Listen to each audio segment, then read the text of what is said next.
Today, I'm going to show you that this right here is not a planet trailing the artificial, or being blocked by the artificial, as most people think is happening in these clips. Most people showing this clip are assuming this artificial sun is being seen from space, and that's why they think they are either covering up a planet, or a planet is simply following the artificial sun. I will explain this in another video, but what you're seeing is the artificial starting up and getting pulled up towards our upper atmosphere.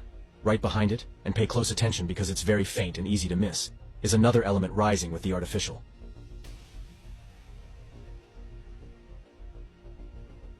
Did you see it?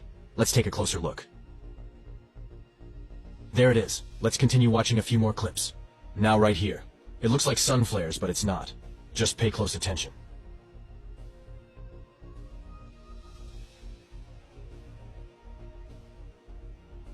Now this is where it starts getting interesting.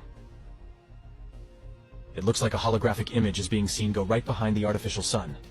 I don't know if you can see it, but you can see those same patterns forming just like the ones seen on the FAA clips.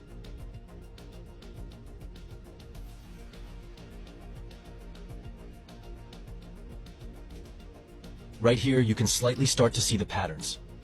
Let's get right into business. I put together a side-by-side with a drawing in one of NASA's Sun Simulator patent, next to a FAA image of what people call Nibru.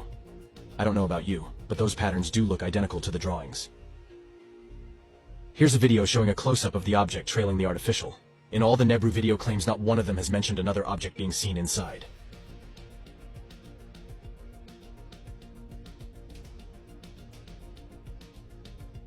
See that?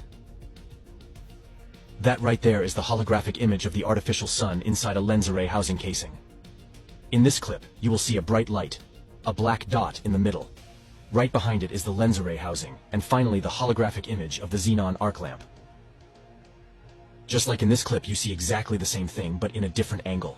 Let's start the fun. I will read it word for word, as they describe it in the patents. This light source system for a test chamber starts with multiple light sources arranged in an array outside the chamber.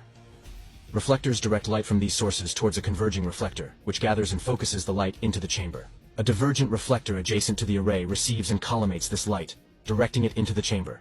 Inside, a close-packed array of curved reflectors creates multiple virtual light sources, and a lens in the chamber wall images these surfaces. Finally, a second converging reflector inside the chamber focuses the light onto the test area, ensuring even and precise illumination for testing purposes.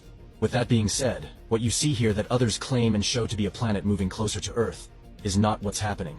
You're just seeing the lens array housing, surrounded by light components to help illuminate the artificial sun. Hopefully, this video helped explain that what was being shown as a made-up planet entering our atmosphere is really not what you're seeing. The sun and moon don't rise from space, so it's impossible to see another planet entering our atmosphere when the artificial sun is being risen from Earth. Share this with those who want to know what it really is. I'm against misleading information. We already have a base doing that. We don't need the entire world doing the same thing. Do more research before you go live. Imagine standing beneath a colossal round-shaped structure suspended in the sky, designed to perfectly simulate the sun's light. This is the Sun Simulator, an incredible piece of engineering. Here's what you see. Directly above you, there's a circular housing enclosure that forms a large lens array. This array has non-reflective internal walls which prevent any stray light from scattering outside the intended area. At the heart of this setup, positioned centrally within the lens, is a glowing high-intensity gas discharge lamp. This powerful xenon lamp has a cylindrical form with both central and outer sections, and it's meticulously aligned to ensure symmetrical light distribution. Encircling this central lamp is a sophisticated array of optical lenses, following the round shape of the housing. You see an arrangement of convex lenses, which bulge outwards, and concave lenses, curving inwards. These lenses work in harmony to focus and direct the light beams precisely. Around these lenses, you notice an array of reflectors. The reflectors are shaped parabolically and spherically, designed to capture the light from the central lamp and project it uniformly across the test plane. Their mirrored surfaces gleam as they direct light towards the distant corners. Interspersed among the reflectors are mirrors, both flat and curved. These mirrors are angled perfectly to bounce light into areas that might not receive direct illumination, ensuring an even light spread. The mirrors have graduated reflectivity, so they adjust the intensity of the reflected light to maintain uniformity. Below the lamp and the array of reflectors and mirrors, there are several light modifiers. These include diffusers and filters that subtly alter the light's properties, ensuring it mimics natural sunlight.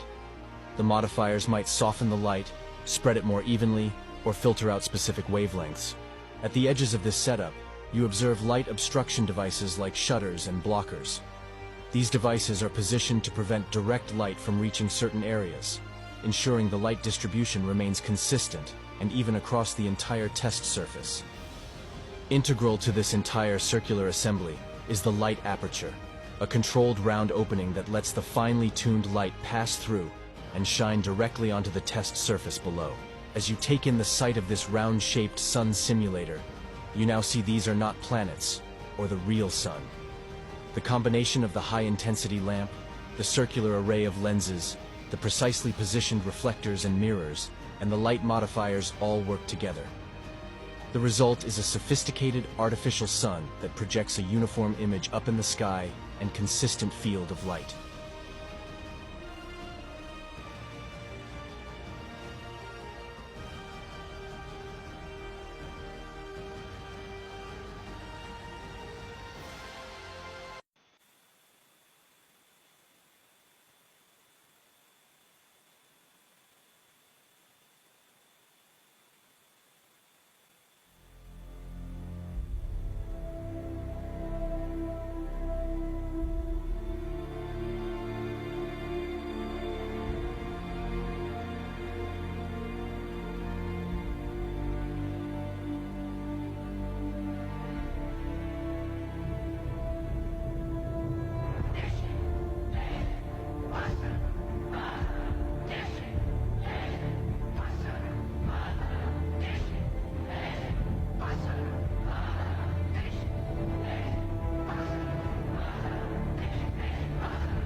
So, this is a solar simulator setup.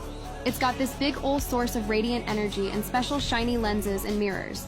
They collaborate to guide and concentrate the light rays into a particular spot. After that, the system fine-tunes the rays to make a huge, even-lighted space. It works with two cool mirrors called Cassegrain collimating systems. The first set grabs the light from the outer zone and creates a circle of light, while letting the inner ones pass through. The second set of mirrors matches the size of the first to ensure everything lines up and functions smoothly. The solar simulator has a bunch of mirrors and lenses working together to spread and focus the sunlight coming from a source. There's an outer, middle, and inner circle of mirrors, each properly aligned to make the light merge seamlessly into a big, bright area. The first mirror group is all about focusing the outer light, while the second